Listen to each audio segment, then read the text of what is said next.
دوستان عزیز خوب در یاد دارند که در باره تاریخ‌نگار معروف و به قول استاد لایق یگانه تاجیکی که از کمترین تاجیکانی که دلشان همیشه برای ملت می‌سوزد، در غم ناموس ملت کمترین تاجیک اگر چون من بسوزد به مقابا خانه دشمن بسوزد، یکی از همین تاجیک‌ها استاد هستند.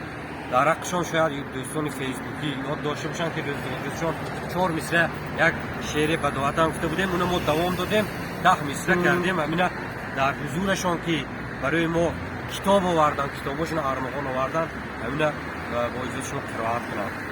سیف الله ای رازی کهن، خامد بیشوبه شمشیر سخن، تا عدالت جایگاهش را نیافت، دل زدی و پی زدی بهر وطن.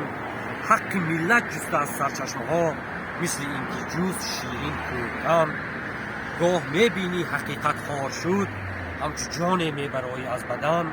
با علم فریاد آورده برون، پخش سازی کمتری زاغ و زغن. بر دهان پردروغ دشمنان، نیست مانند که مردی بوشسان. عزیز تا جایی که توانستیم اخلاص و محبت رو به شما اظهار کردیم. فکر میکنم آینده با جوابان با کتاب‌های پرقیمت استاد که اینک به ما رسید، ما هم کتاب‌های ما نصیب کنند که به استاد رسانده باشیم.